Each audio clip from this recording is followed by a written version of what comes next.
मेरे death sir उसी period की। ये योजना की अवधि मतलब ये स्कीम अवेलेबल है कि नहीं, कि डेथ की लिखा के इस बीच होना चाहिए? इसके हिसाब से लग रहा है कि स्कीम केवल एक महीने के लिए आई थी जी, 3 महीने के लिए आई थी, किंतु उस पीरियड के लिए जिनकी डेथ हो गई है वो जो 1 मार्च 21 से लेकर 30 जून 21 तक का जो सेकेंड वेव का पीरियड था उसी पीरियड। ये डिस्क्रिमिनेशन है। फर्स्ट वेव में डेथ में उनको कुछ नहीं मिलेगा। डेथ तो डेथ है कोविड से, चाहे फर्स्ट में हो, चाहे सेकंड में हो, चाहे थर्ड में हो। ये आपका गवर्नमेंट डॉक्यूमेंट है, इसको भी डिसबिलीव करेंगे। वो अकाउंट पे करा मतलब, क्योंकि उनकी जो डेथ हुई थी कोविड से हुई थी, बट वो RT-PCR की जो रिपोर्ट है वो नहीं थी, वो मान्य नहीं करी, क्योंकि इसमें केवल ये था मतलब कि उनकी वो एडमिट हुए 8/5/21 को, उनका RT-PCR का सैंपल लिया गया और 10 तारीख को उनकी डेथ हो गई, और उसके बाद 13/5/21 को उनकी रिपोर्ट आई कि वो कंक्लूसिव नहीं है। नोटिस सर नोटिस रिप्लाई आ गया सर उसको फाइनली। और मैंने उसके जो डॉक्यूमेंट लगाए, 7 तारीख को उनका CT स्कैन हुआ, उसमें भी सस्पेक्टेड पाया गया कोविड-19 का P7, P8 और P9। ये 3 डॉक्यूमेंट है सर, जो पूरा उनका जो एडमिट हुए वो भी गवर्नमेंट में ही हुए थे, और गवर्नमेंट में ही हॉस्पिटल विदिशा में ही उनका पूरा ट्रीटमेंट चला, और उनका डेथ सर्टिफिकेट पे भी लिखा हुआ है कि वो कोविड से डेथ हुई। फिर क्यों नहीं मान रहे? केवल RT-PCR रिपोर्ट मैंडेटरी थी एज पर दी पॉलिसी में। वो तो हमने डिसाइड किया केस में तो एक बार वो कि अगर बाकी डॉक्यूमेंट प्रूव करते हैं कोविड से डेथ हुई है तो फिर RT-PCR पहले उसको कहते हैं एक बार kindly keep this meeting next week. अरे आप ही की प्रेजेंस में ऑर्डर हुआ, आप ही की ड्यूटी थी, आप ही लोग बैठते थे भाई। उसकी रेट अपील हुई है कि नहीं हुई, ये बार देखना है कि अगर बाकी डॉक्यूमेंट सफिशिएंटली स्टेब्लिश कर रहे हैं कि was a Covid patient and died during Covid, RT-PCR आती नहीं आती है, उसकी कितनी ऑथेंटिसिटी है? सर वो तो उस समय 3-3 दिन 4-4 दिन में आ रही थी, तो एक बार इसमें सबके डॉक्यूमेंट भी लिखा कि कोविड पेशेंट है ये।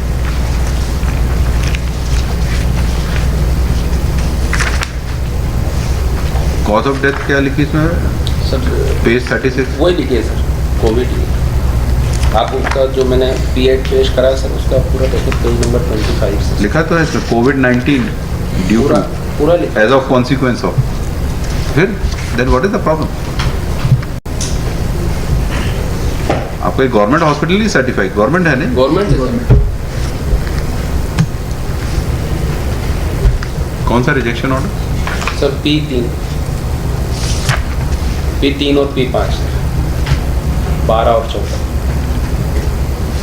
किस पोस्ट पे थे सर? ये अध्यापक संवर्ग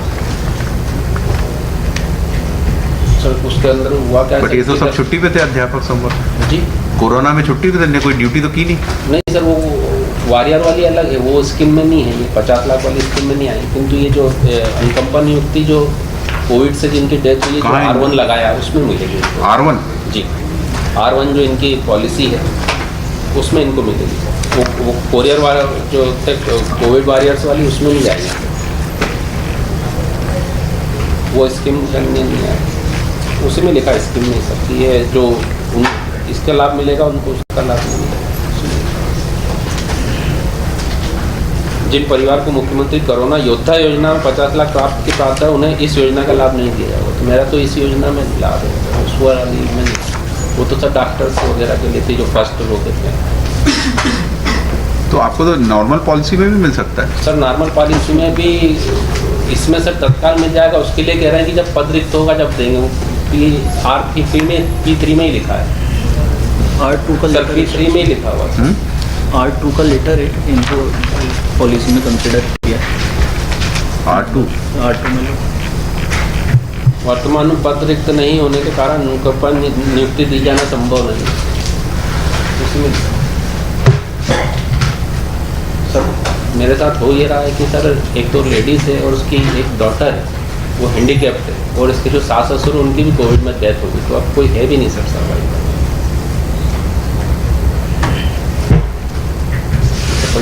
गवर्नमेंट में पद रिक्त तो रिक्त खाली पड़े, भर्ती कहाँ हो रही है? मतलब इस पोस्ट के लिए खाली किसी भी पोस्ट पे देते हैं। उस मुख्यमंत्री जो कोविड योजना है उसमें तो सर उसी प्रकार के नियोजन में अनुकंपा नियुक्ति दी जाने जाएगी जिसमें मृतक नियोजित था, तो उसमें सरकार का जो प्रोविजन है उस वाले को इस योजना में सर सबको मिल रही है। बाकी जो ड्यू कोर्स वाली है उसमें तो सर अतिरिक्त नहीं करते और वो लिखा है संभवतः उसी कार्यालय या विभाग में दी जाए, जी पद पे नहीं दी जाए। अगर प्रोफेसर होगा तो प्रोफेसर थोड़ी बना देंगे आपको। नहीं उसी मतलब अगर जिस डिवीजन उसमें है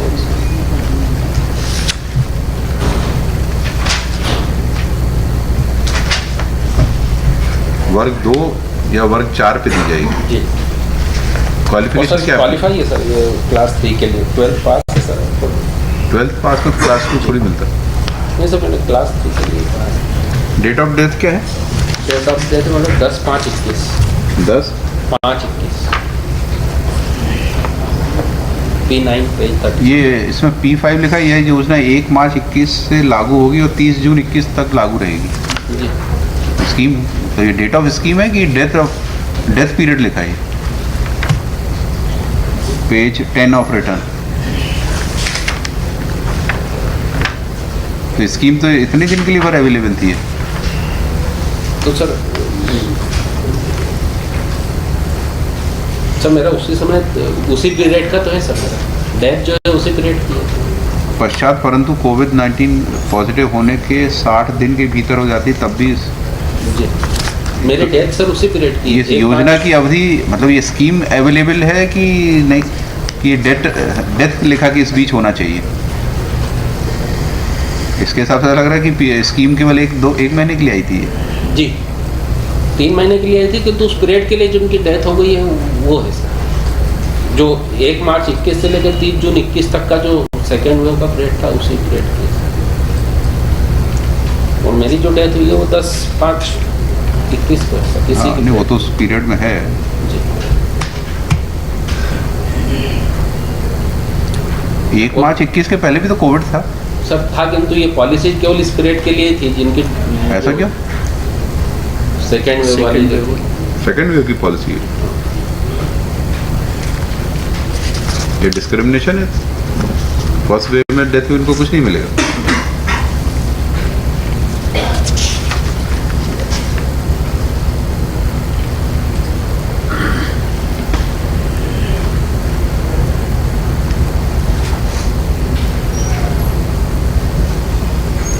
तो सेकेंड वेव वाली जो थी वो सर ज़्यादा डेथ तो डेथ है कोविड से, चाहे फर्स्ट में हो चाहे सेकंड में हो चाहे थर्ड में हो। लिखिए petitioner has filed this with even the death certificate issued by government of Madhya Pradesh department of planning and economic statics puts remarks about the death due to corona Covid pandemic with respiratory failure. ये आपका government document है, इसको भी disbelieve करेंगे?